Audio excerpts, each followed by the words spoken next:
Here you go, Coach. Brian, can you talk about special teams? Third year in a row, new special teams coach. Can you talk about the specialists? How's that coming together right now? Well, it's not really a new special teams coach. You know, we're co-coaching it. Coach Diaco is part of it. Coach Erb is part of it. Those two were with us. Coach Nagel is part of it. So with the new NCAA rule relative to where everybody is able to give technical and tactical advice, it allows for us to have some continuity, quite frankly. So, you know, I made that decision that we would give Slade, you know, a big piece of that. I'm able to pull back a lot of that now that we have other coaches that can give technical and tactical advice. So you'll see a lot of Coach Diaco, you see a lot of Coach Erb, you'll see Coach Nagel, you'll see Coach Hankton, Coach Wilson, Coach Davis. Virtually 7 coaches will have their hand in what we're doing in special teams. So I like the continuity in that sense because we're doing, you know, much of the same in terms of, you know, the technical work. You know, there are areas that we have to be better at. You know, we were really good in punt coverage. We were really good with field goal, extra point, field goal, protecting.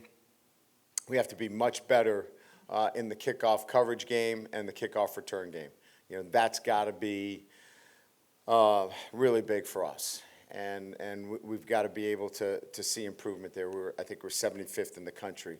You know, that's an area that we've got to see significant improvement. Coach, it looks like y'all are using a lot of different receivers with the first group. Who makes the determination about that rotation, and what are you trying to accomplish by getting so many guys reps with the one, seemingly? Yeah, I mean, you know, we always have a conversation. It would be Cortez, myself, and Joe Sloan. We'll make the final decision. But, you know, Kyron Lacey's going to be there. You know, Chris is going to be there. CJ's going to be there. Those 3 guys, you can count on them, you know, being integral parts. But, you know, look, there's, like you said, there's so many other players that will play roles in some fashion.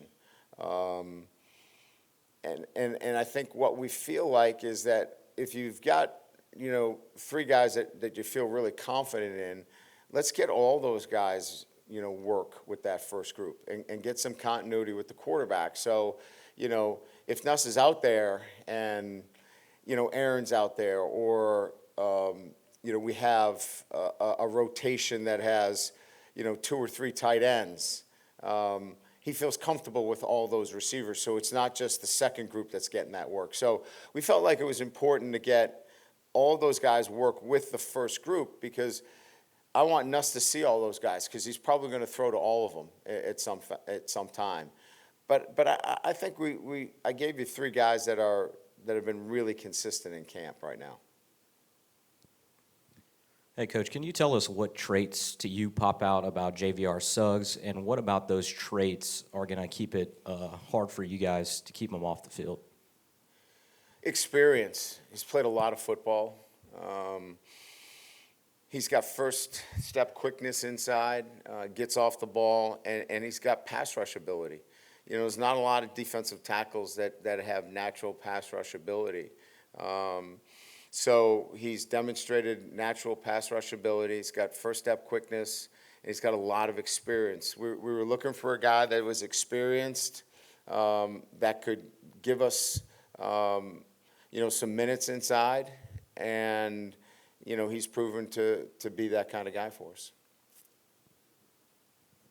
Hey, Coach. Jason Willis with the Reveille. Just wanted to ask, watching the defense in the spring, it seemed like from a coaching perspective, the instruction was very basic, stuff like alignment. Obviously, you're still implementing this new system. How have you kind of seen that ramp up and progress, and how do you expect it to continue to ramp up? Well, I mean, you got to play a game in 3 weeks. In the spring, you had,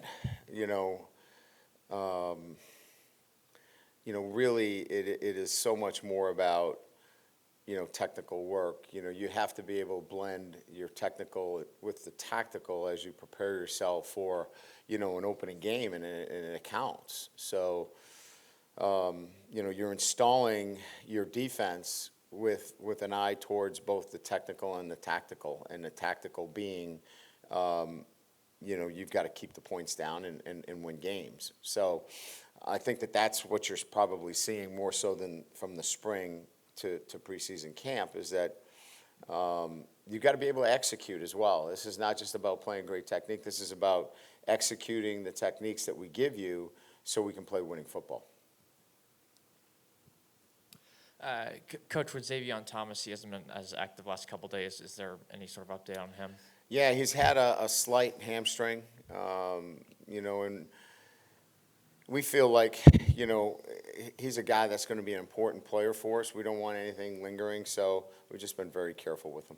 And Mac Marco, I don't think I saw him today, and he wasn't very Yeah, active yesterday. he's made a decision that he's not going to play, and he's, I don't know what his plans are, whether he's going to transfer, but he informed us last night that he was not going to play at LSU anymore. And with that tight end room in general, does that open up potentially more opportunities for a guy like Trez Green? And if that's the case, then what kind of progress have you seen from him specifically then?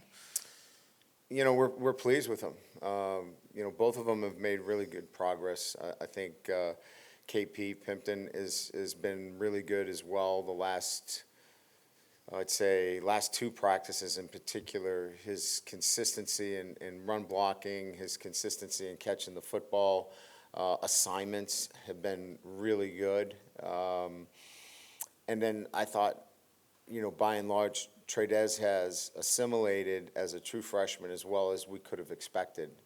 Again, considering somebody that hasn't played a lot of football either, really pleased. They're both going to play for us, and they're both going to have a role, and one where, I think it'll depend on how they continue to grow, but, I can imagine this one being such that, you could potentially see, all those guys, including Mason, on the field together.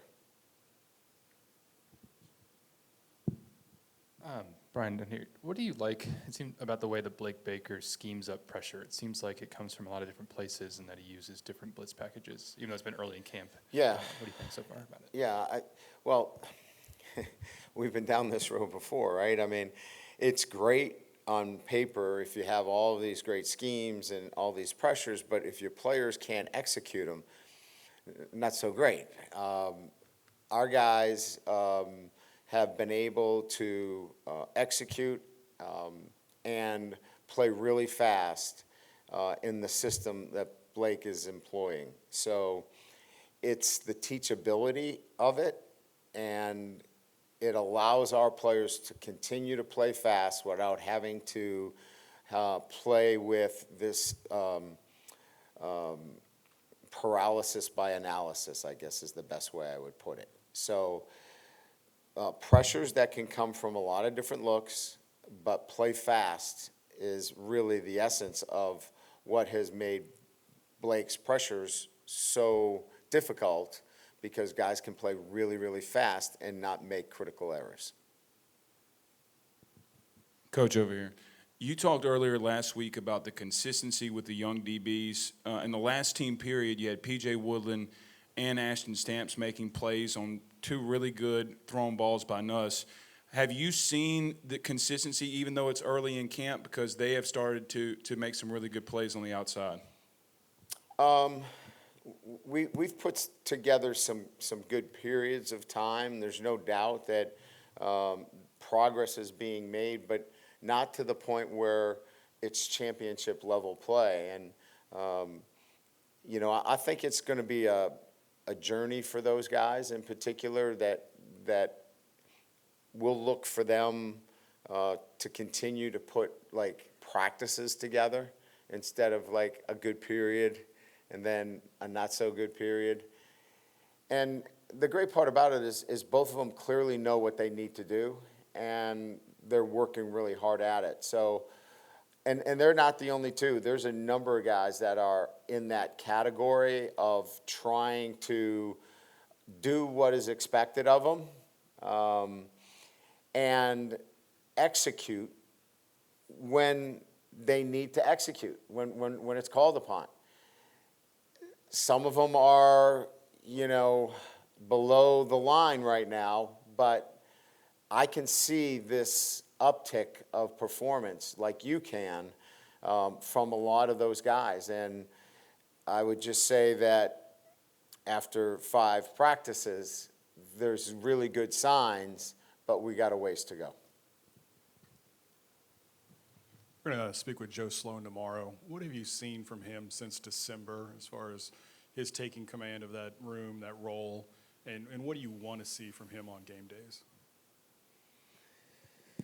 Well, I mean, look, the first thing about being an offensive coordinator is making sure that your staff is weighing in on the things that are most important with their groups. And I think he's done a great job of bringing consensus into the room and getting great feedback from, Brad Davis and Cortez and Frank Wilson, and Nagel. I mean, all these guys are, Nagel's the offensive coordinator, Frank's head coach, Brad's been an interim head coach, but established offensive line coach. I mean, so you have a lot of veteran, coaches that he's brought into the fold. It's not walk in the room and it's my way. And, but he's been a leader too. Like, this is the way Coach has asked me to put together our offensive structure, and here's how we're going to go about it. But bring everybody with him. I think he's done a really good job with that.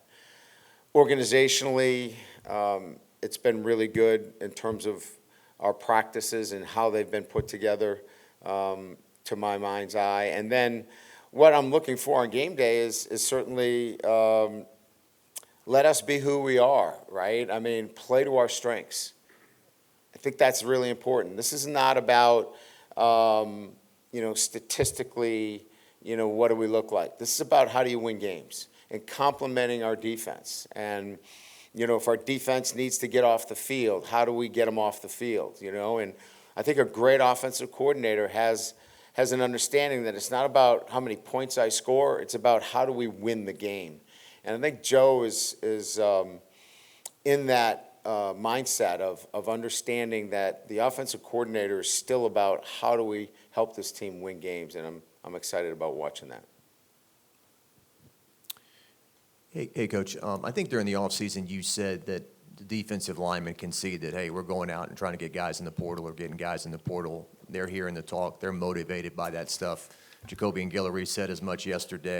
He told his teammates, hey, they're looking to replace us. Do you see those guys that were on the team last year motivated, getting better to prove that they are better than some people think? Yeah, I mean, I think there's that natural sense that, everybody's motivated by this sense of, we're not good enough, right? And there's a pride factor that I know our defensive line carries that, Jacobian probably articulated yesterday. But I can tell you this, we knew that, a guy like Jacobian, a guy like, Schoen and Chemo and those guys that were with us in the spring, we're going to have to be guys that gave us an opportunity to have success as well. So even though we did, grab a couple of guys in the portal, and that's it, we grabbed 2 guys out of the portal, I think they knew that, they were still going to have to perform at a high level, and it was still going to come back to them and how well they played. And that's really been the case. Jacoby has had a great camp. Schoen has really improved.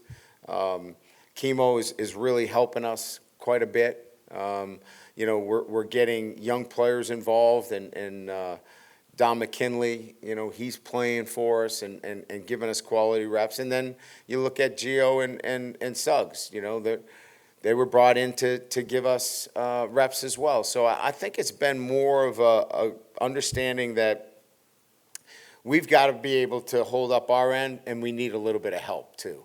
And I think that that's why this group is doing so well right now. Yeah, Brian, Will Campbell's been so consistent since day one here. What has he improved the most since he's been here, and what does he have left to improve, in his game? I think the one piece that stands out is leadership.